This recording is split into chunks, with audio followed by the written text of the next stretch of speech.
Oye, siempre nos platicas de fui empleado o trabajé en zona industrial. ¿Qué ciudad industrial o esto? O sea, platícanos qué empresas fuiste empleado. Fui empleado en un banco y en el banco era HCBC y mi puesto era Business Banking, se llamaba. Me mandaron, me acuerdo que cuando entré 2 semanas de capacitación a Guadalajara y mi trabajo era ser promotor de los servicios del banco para las pequeñas y medianas empresas. Mi trabajo es estar en la calle. La verdad me divertí mucho y aprendí muchísimo, me gustaba ese trabajo. Yo tenía mi escritorio en la sucursal, pero yo no atendía directamente como al público, sino a alguien que tuviera una pequeña o mediana empresa y yo les ayudaba con los servicios, un seguro para su negocio, que metieran en nómina a sus colaboradores, que cobraran con tarjeta, que sacaran un crédito revolvente. La verdad aprendí muchísimo en el banco en temas financieros, me ayudó.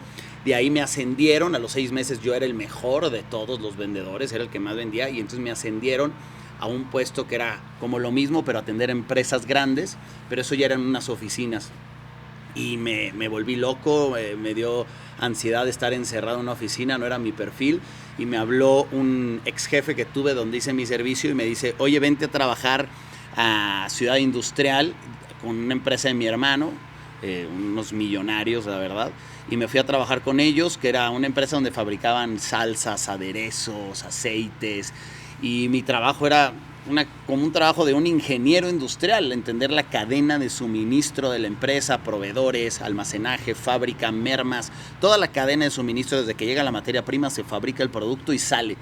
Era algo que yo no estudié, aprendí algo, pero era súper aburrido, duré 3 meses y renuncié. Adiós. Y fue cuando me fui a vivir a Argentina y renuncié y dije, no, esto me dormía, como que me metieron ahí como por ser el contacto de uno de los dueños, pero mi trabajo, yo no tenía realmente las habilidades y me aburrí, dijo, ganaba bien, porque me subieron el sueldo, me dicen, ¿cuánto ganas en el banco? Te lo subimos, pero dije, no, esto no es un tema de dinero, esto es un tema de hacer lo que me gusta, y renuncié. Y no lo estoy disfrutando. Sí, no estoy disfrutando y vámonos. Vámonos. Oye, hoy estás pues tranquilo, viviendo, viviendo quizás tu sueño, ¿no? O lo que pasa que a veces no te das cuenta de que lo que hoy tienes, pues hace 10 años lo deseabas, ¿no? Pero el futuro, ¿qué onda? ¿Qué te da miedo del futuro? ¿Qué dices? Esto sí me asusta del futuro. La verdad es que me siento altamente agradecido por la vida que tengo en este momento, por las empresas que tengo, por la gente a mi alrededor. Dicen por ahí, un día leí que era más importante el camino o el destino, y una persona respondía, la compañía. Ni el camino ni el destino, la compañía con que haces eso. Y hoy soy feliz por la compañía que tengo, la gente, todo el equipo en la academia. Y como que tengo muchísimas metas que me emocionan. Me volví adicto a ponerme metas. Y me da miedo el no tener el tiempo de vida para cumplir esas metas. Creo que tengo muchas cosas por hacer, mucho impacto por crear. Creo que sí voy a dejar una huella bien, bien padre en el planeta, pero sí me da miedo el decir, puta, ¿y si me muero mañana? ¿Qué No voy a he hacer? hecho esto. Tengo tantas cosas por hacer. Eso es lo único que ni siquiera lo quiero atraer, pero a veces me llega y digo, no, no quiero pensar en eso, pero me da miedo el quedarme sin tiempo para hacer todo este impacto que quiero crear y vivir yo también, porque hay muchas cosas que quiero vivir personalmente. Entonces, eso es. Oye, desde tu experiencia, ¿cuál crees que son estos factores importantes que un emprendedor en su vida personal debe de tener para tener éxito?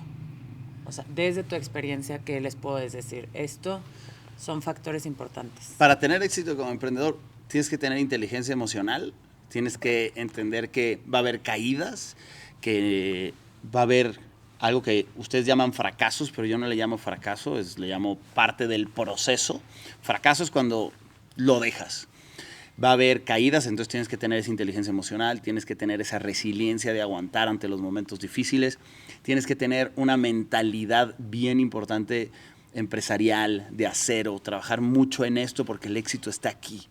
Entonces, saber que la gente te va a criticar, dejar taparte los oídos cuando la gente diga cosas negativas, dejar de culpar al gobierno, dejar de culpar a la inseguridad, hacerte responsable de tu destino de tus hechos y que depende de ti. Esos son factores claves para tener éxito y eso te lleva a tener una autoeducación permanente. Tú tienes que estudiar y leer todo el tiempo para tener las herramientas y la educación para seguir creciendo porque el mundo cambia muy rápido.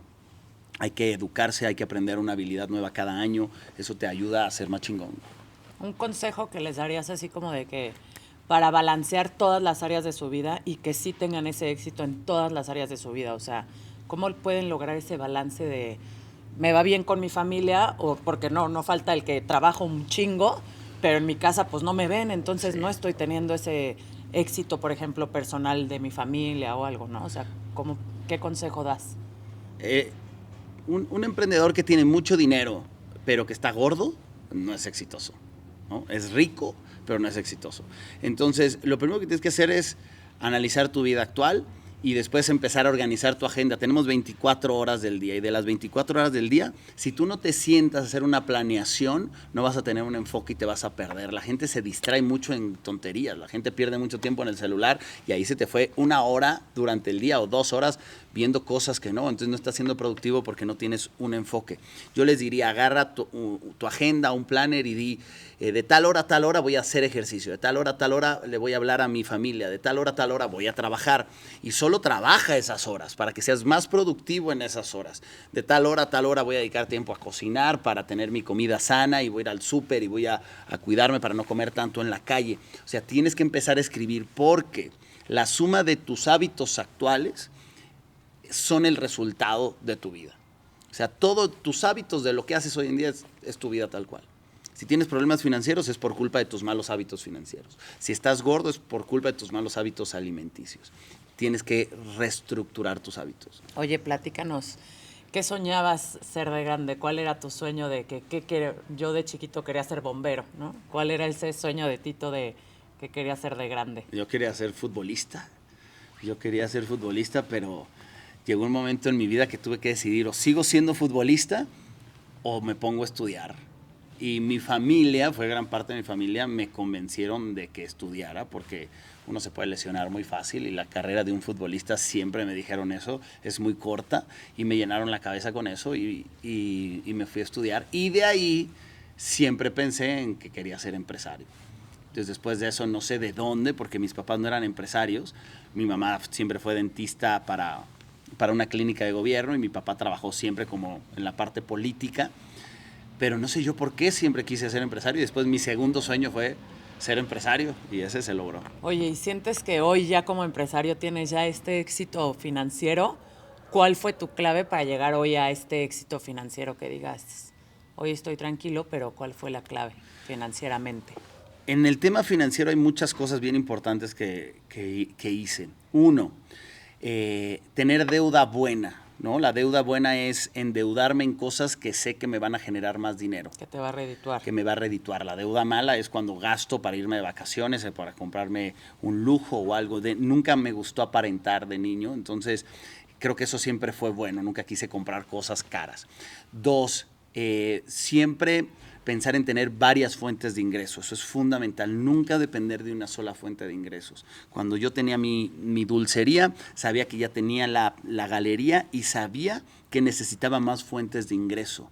Yo un día, un mentor me dijo, tienes que tener mínimo 7 y me casé con esa idea de tener 7 fuentes de ingreso. 7 fuentes de ingreso. Y de ahí empecé a pensar, ¿cómo hago la otra? Cuando tenga 7, pensaré en mis lujos. Antes no.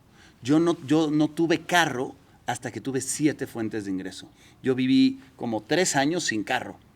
Viví en Ciudad de México y me movía en bicicleta, y me movía en el metro, y me movía caminando, porque yo ya no quería gastar en un carro, porque ya tenía muy claro que tenía que tener muchas fuentes de ingreso. Y además, bien importante siempre, que mis gastos personales nunca gastara más de lo que ganaba. Entonces, si mis gastos personales eran de $2,000, por decir un número, yo tenía que nunca gastar más de eso y que me sobrara, entonces tener claridad de eso. Y eso me hizo que me volviera adicto a las fuentes de ingreso y generé más. Entonces hoy en día los lujos o lo que gasto se pagan con las fuentes de ingreso. Entonces ese es el secreto, ten más fuentes de ingreso.